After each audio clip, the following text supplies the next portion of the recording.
White female, the wine in the coffee mug, the bonnet. I said, oh, I know the mood immediately. Someone has had a day. Her peeking out of the blinds was a clever way to set the tone of the state of Chicago without having to say too much. We see the lights, we know, okay, I'm not trying to go out there. You know, you hear the news. It set what's going on. It set my mind into the BLM protests, rioting, like madness in the streets, us feeling unheard. Like it put me right where I was when I was protesting for George Floyd. So I knew where we are, right? And then we have white fragility.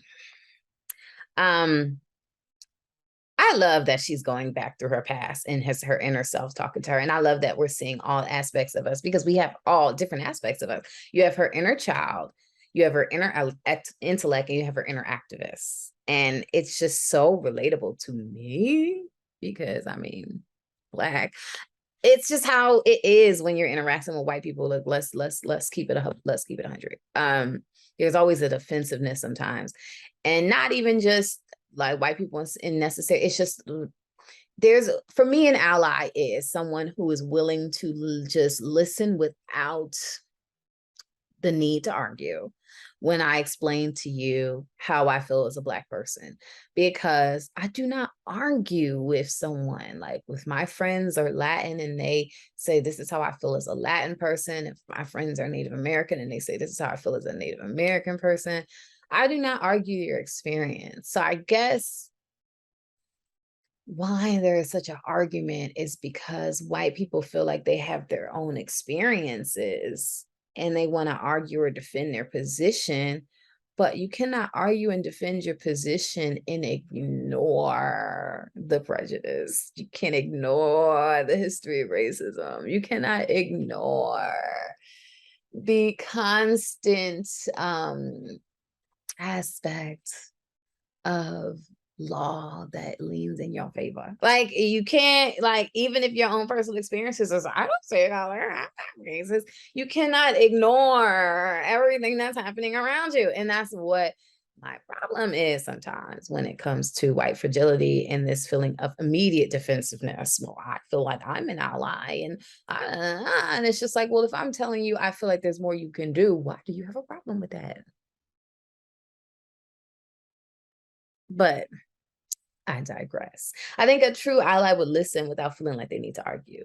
And I don't even think this is just a white problem. I literally had this conversation yesterday with an El Salvadorian friend where it was like, well, Black people can be racist. And I said, no, we can't.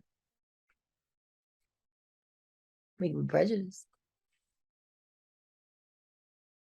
We have a right to be prejudiced. If people are consistently doing something to you over history and it's repeating over time, at some point I have a right to be like, no, I don't know about them people over there. But it's a whole different thing when no one has done anything. Let's not check Black people ain't done white people.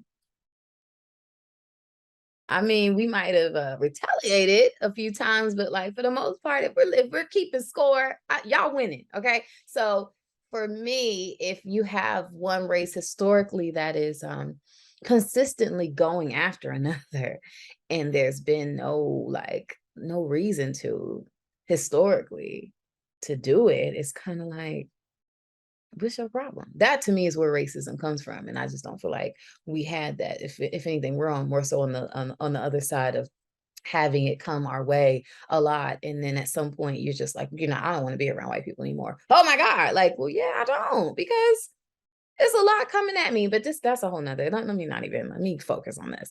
I just feel like it just made me think a lot. Okay, and as a Black woman, when we want to reprimand somebody and we want to be honest with our ally friends, our non-Black friends, it never really feels like we're having a real conversation because of the discomfort. And that's why I'm kind of going from a tangent, because I'm thinking about all the times where I've had this actual conversation with myself. How do I phrase this in a way that's not going to hurt her feelings? And it's just like, that sucks. That sucks that I even have to think like that. Why can't I just say how I feel without worrying about your feelings? the way we talk about everything else. If I tell you I don't like a movie, I don't have to worry about your feelings. But for some reason, when you get race involved, I got to be sensitive to you and I got to deny how I feel. It's so frustrating.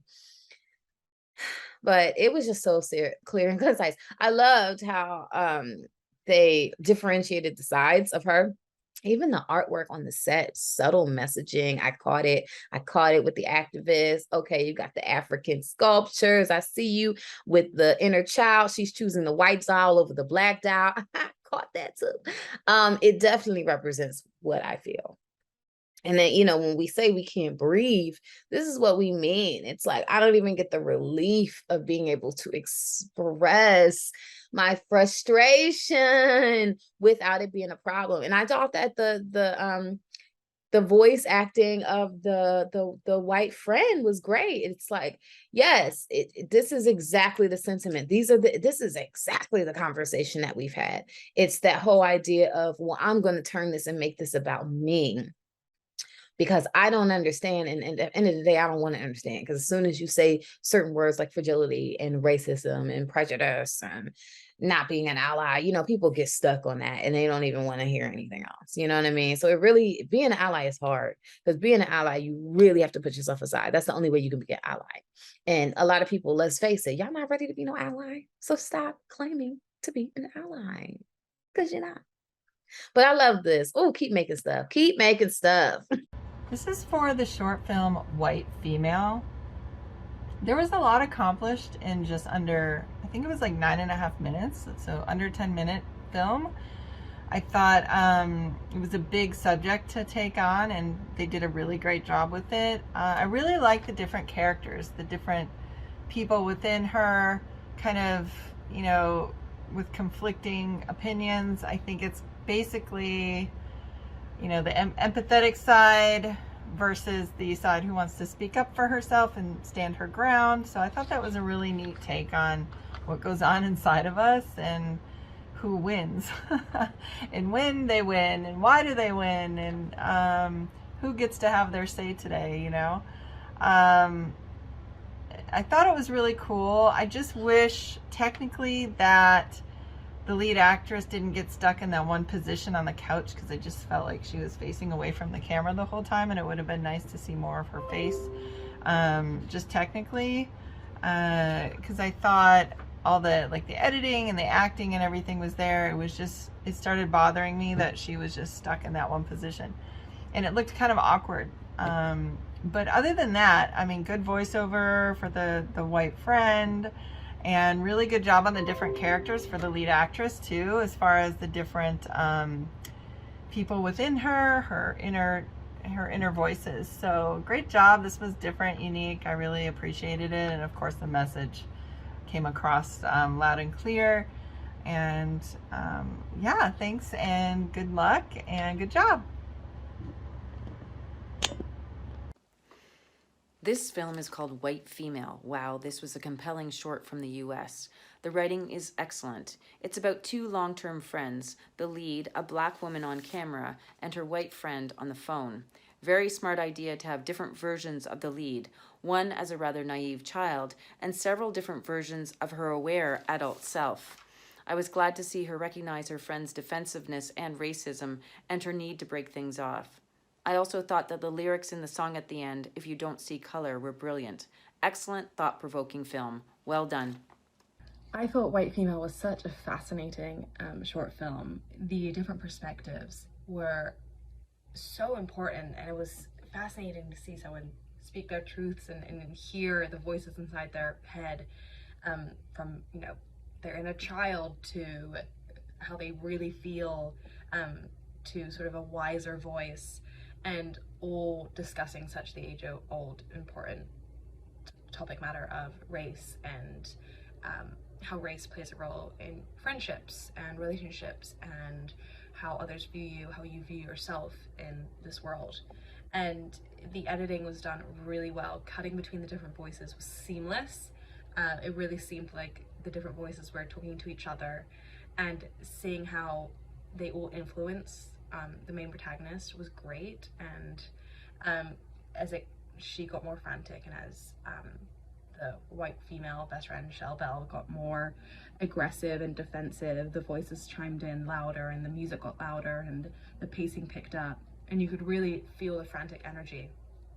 And I think it just accumulated so well of having Sanaya just speak her truth for the first time and really explain everything she's gone through and everything she feels on a day-to-day basis.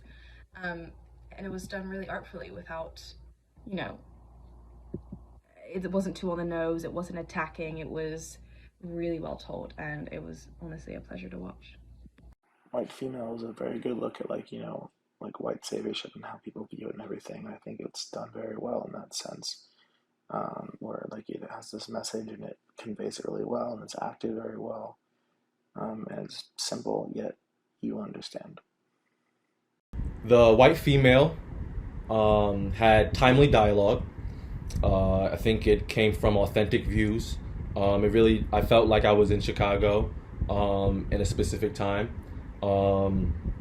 Had great writing. The editing personifies the thoughts of a realistic and relatable protagonist. Triple duty from the actress because of that, with the actress playing several characters throughout the film that she portrays. It makes the watch a lot more enticing because of that. The tone is serious, but not deep enough to make it feel uncomfortable. It feels very relatable, like a conversation between two close friends on a weekend. But with all the conflict that still comes with racial reckoning that was 2020.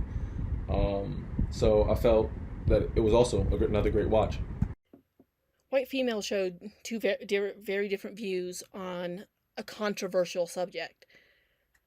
It's a little inflammatory, but it shows that between the white friend and the black friend, that there are two different opinions on this.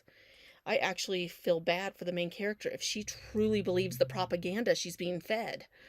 She's confused in her own head, which was very expertly shown through showing 3 different versions of herself inside her head who are conflicted. But she is not understanding why her friend didn't get the same message from the book that she got. And it's because she's believing the spoon-fed propaganda and not understanding it. We were taught, a lot of people were taught what Martin Luther King said, to judge by the content of of a character instead of the color of the skin. And the sudden narrative is starting to change. It says if we don't judge by the color of someone's skin, we're racist, which isn't right. Because that's not how most of us were raised. We were raised to judge by the content of someone's character. Because at the end of the day, we all bleed red. There's no difference between anybody. So this film it shows that some people don't, and I do think the main character does owe her friend an apology.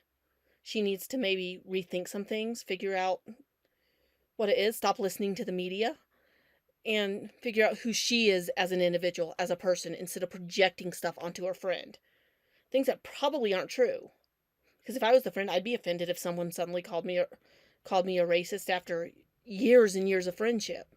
Because I wouldn't understand where it's coming from. But I do really feel bad for this character because she's believing things that aren't true based on the current media narrative. It does mean she does need to figure out who she is as a person, which the different depictions of her inside her head are showing. She doesn't even know who she is. They're all arguing with each other.